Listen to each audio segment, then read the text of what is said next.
Hi, I just wanted to do a quick wrap up of the books that I read in January. I know it's mid February now. I don't care. I'm gonna do it anyway. I read 10 books in January, which is pretty good.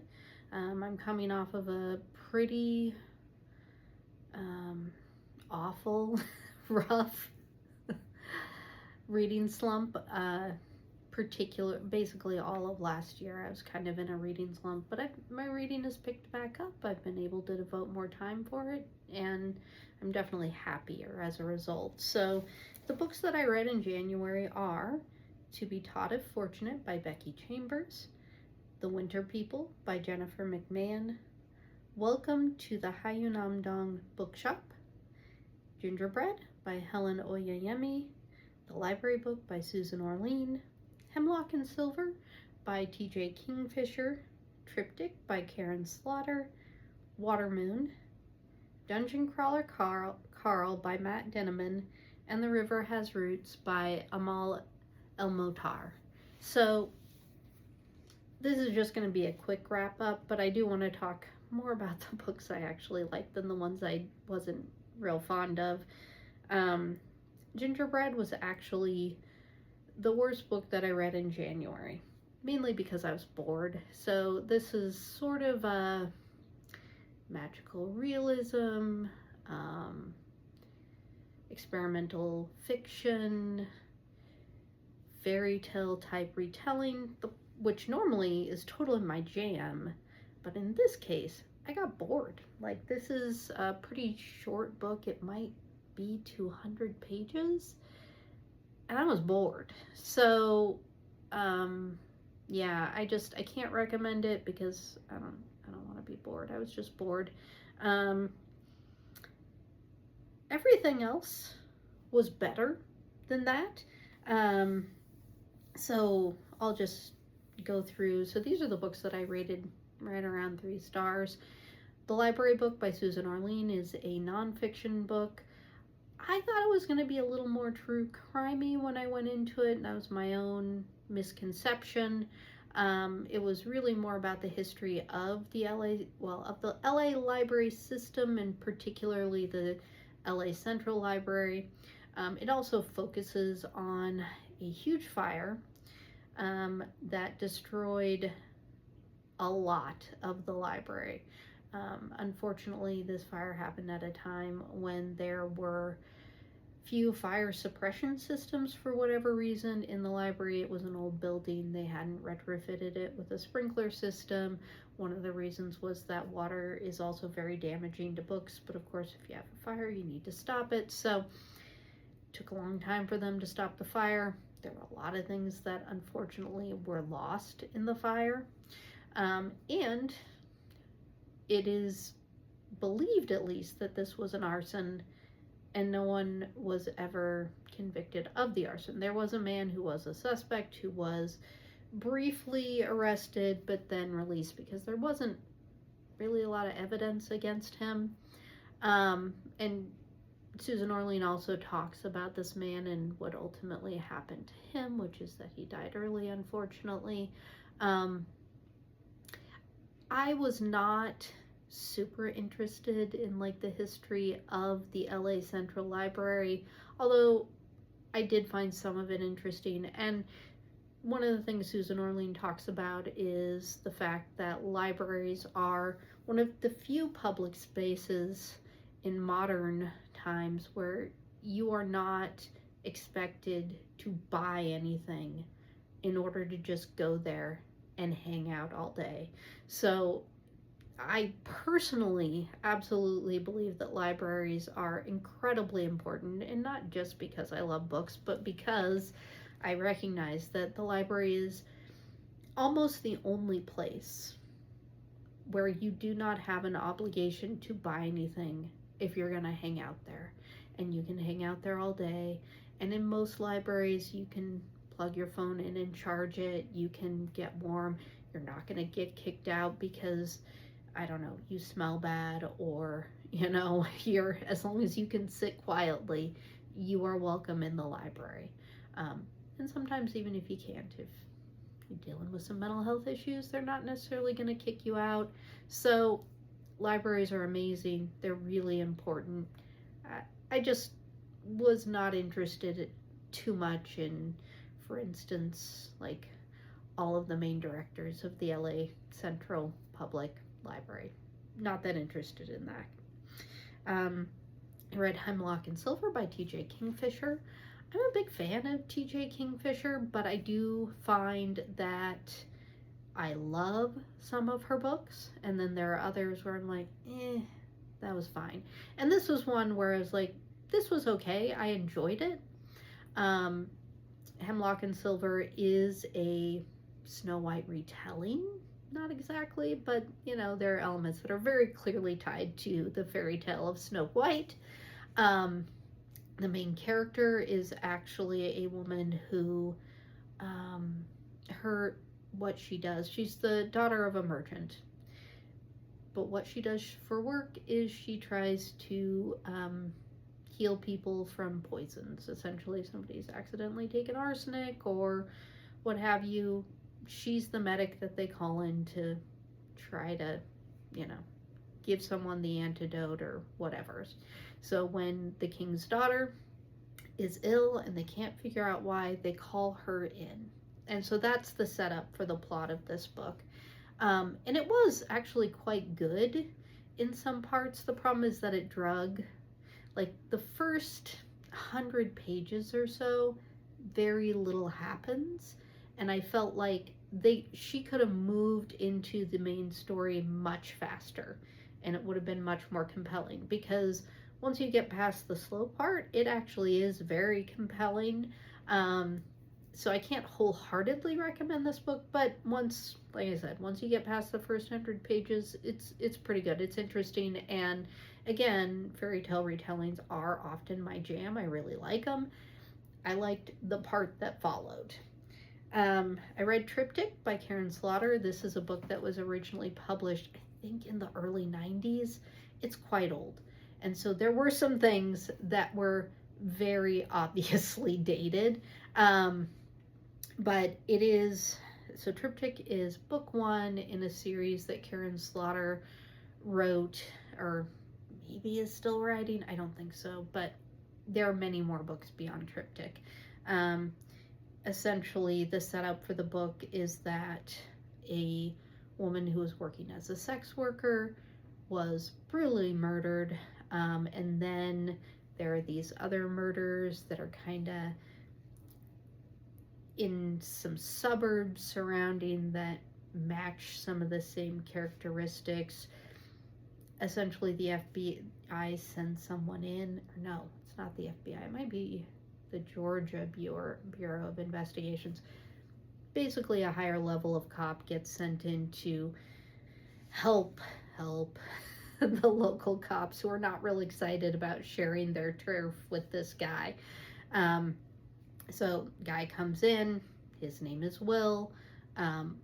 We kind of get to know him. We find out that he grew up in foster care, that he has a lot of trauma as a result of that.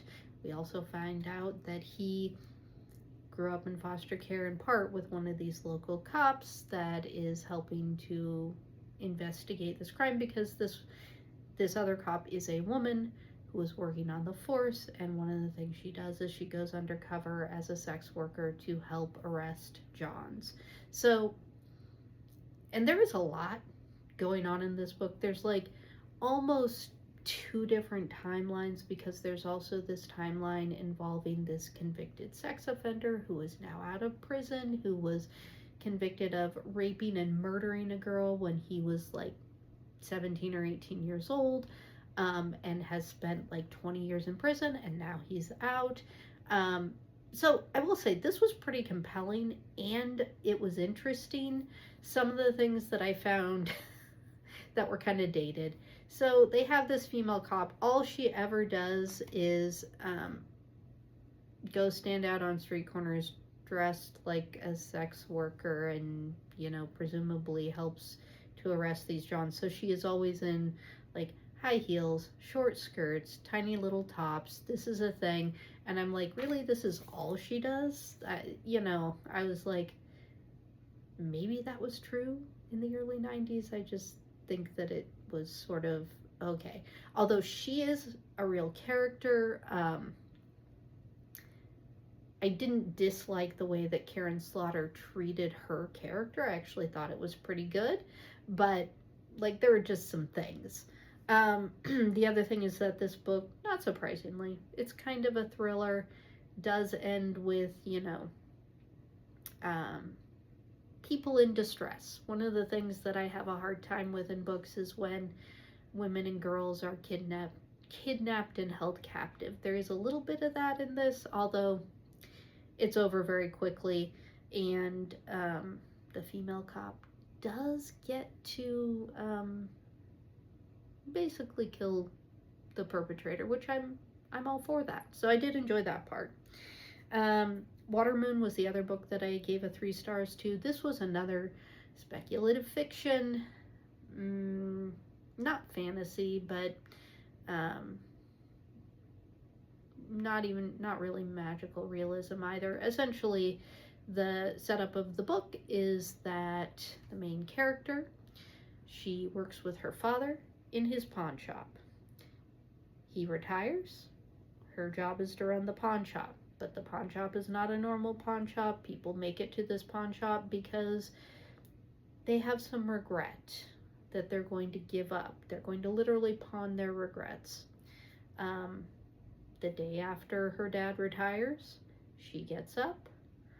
One of the regrets is missing, and so is her dad, and she has to figure out what happened. And at the same time, this man walks into the pawn shop from the open front door, and she knows immediately that there's something different about this guy, although we don't know what until the very end. And they go on this adventure through this essentially magical world. And I will say it was interesting. I did enjoy the alternate universe. I enjoyed some of the sort of magical things that happen. For instance, there is a point in the book where they have to travel to this place across a body of water, and they do it by essentially imagining themselves in the guy's apartment back home, and he's concentrating on a song, and they're able to make it to this island where this other person is that they have to see. So those things I found very interesting. I think I also did get a little, maybe not bored, but at the end, I found the ending a little pat, a little neat. It felt more YA to me, I guess, which is why I gave it 3 stars instead of 4, but it was definitely an enjoyable read. So my 4-star reads, I didn't have any actual 5-star reads, although some of these might get bumped up over time. But first is To Be Taught If Fortunate. This is a novella by Becky Chambers. It's about a group of astronauts who are sent off on a spaceship. They're in stasis or whatever. They basically get woken up 20 years later or something. And they wake up and they are exploring these worlds, which are really cool. Some of these worlds, well, not some of them, they're all very cool. And I found the descriptions of these worlds and the descriptions of the discoveries really interesting. And then, towards the end of the novella, some things happen, and these astronauts have to make some very hard decisions about what they're going to do next. And I found, so all of that, it was really interesting. It was fun. Like I said, very short, so highly recommend it. Next one was The Winter People. This was, it was really interesting. I really enjoyed it. The main character is a teenage girl with a much younger sister.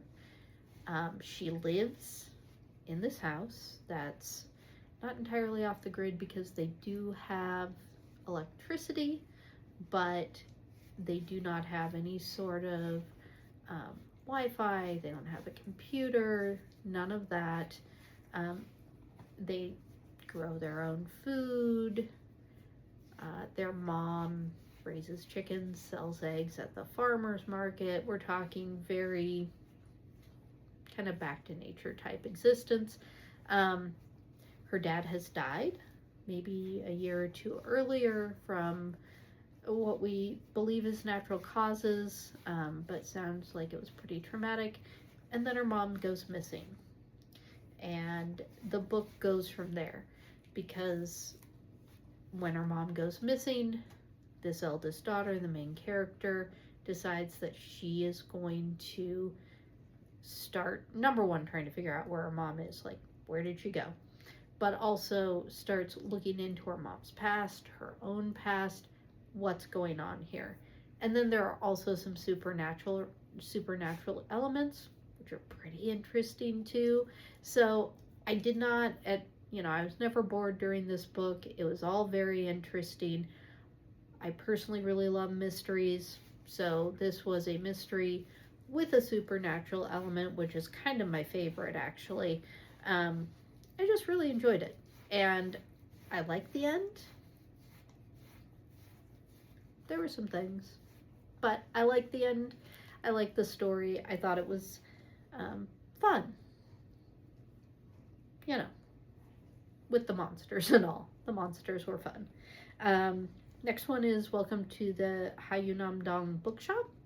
This was a good book. This is this book is written by a South Korean woman. It was originally published in Korean, so it's a book in translation. And apparently this book belongs to a genre in Korean literature that is now being known as healing books. So the premise of this book is, it's a very quiet book. It's about this woman who has left. She has left her husband and gotten a divorce. She left her, well-compensated, high-flying corporate job. She quit. She took her savings and she opened up a bookshop in a not terribly affluent part of town, essentially.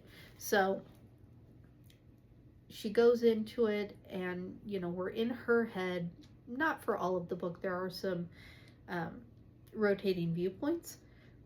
We're in her head for a lot of the book, though, and she goes into this thinking, well, maybe I'll be able to keep this bookshop open for a year. So it starts off small. She orders in books. She's like, I don't even know if anybody's gonna come, but then people do come. They show up, and it follows her journey making peace with the fact that she broke with cultural tradition because she quit her job and she left her husband, and she's living this life that is not necessarily the image of success that she expected for herself and that her family expected her to follow. She's following this very different path.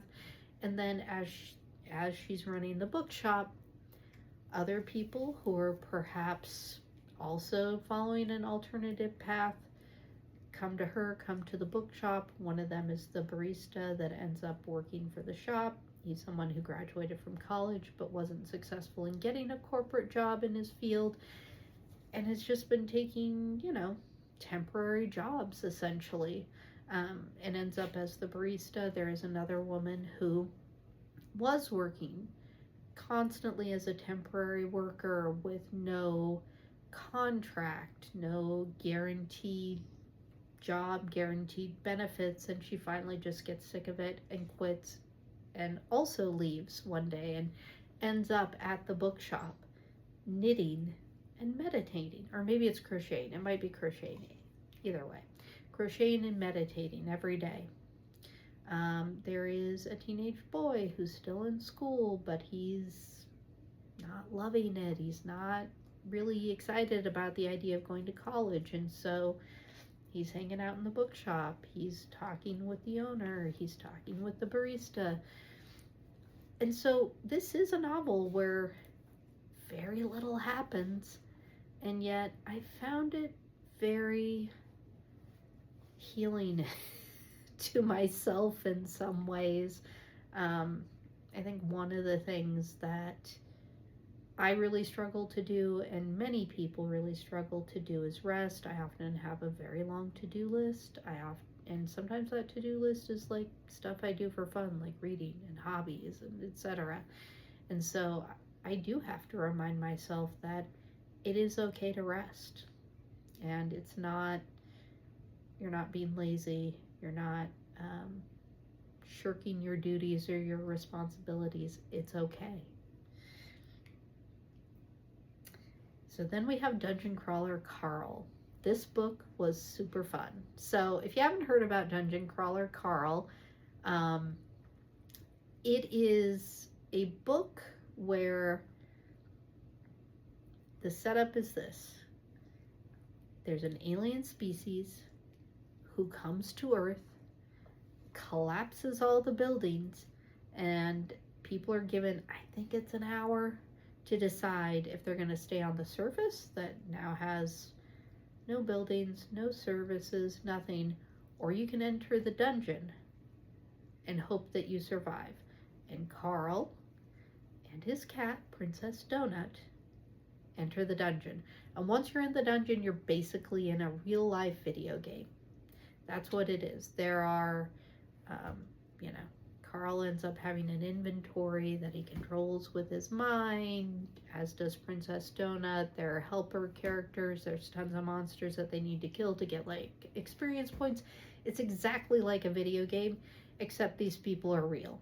And so when I say it's exactly like a video game, you're probably thinking, well, why would I want to read this? Because isn't it like watching a video game? That's just boring. No, this is actually interesting. Carl is an interesting character, Donut is an interesting character, and they encounter other interesting characters along the way. There are several books in this series. I have only read the first one so far, so I know there's more coming. And I can see, very clearly there are some characters that are going to recur, and we're going to get to find out more about them, more about their backstory. These other characters are mostly other aliens, so you get that as well. Again, this was very interesting. It had way more depth than I thought it would have, but it was also very propulsive. You're just constantly going and moving and something's happening. It's never boring. So, great book.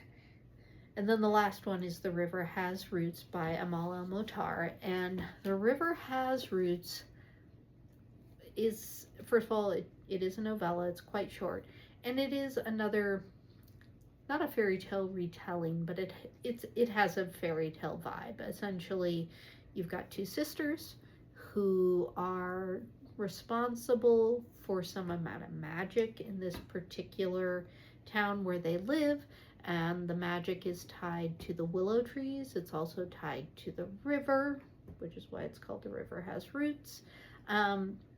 One sister falls in love with a member of the Fae and rejects a human suitor, and that is where all the problems start in this book. And again, it's very short. I won't spoil anything, but if you read it, you're like, oh yeah, this is like a modern fairy tale. It was interesting. I enjoyed it. I would say if you're interested in fairy tales, if you're interested in good writing, you should definitely read this book. It's written by Amal El-Mohtar, she was one of the authors of This Is How You Lose the Time War. She's a poet, so the writing is interesting. It's very good. Highly recommend. So those are the books that I read in January. I'll be back soon with another just sort of catch up on what I'm reading now, and I also anticipate making a video about my projects that are in progress. Thanks.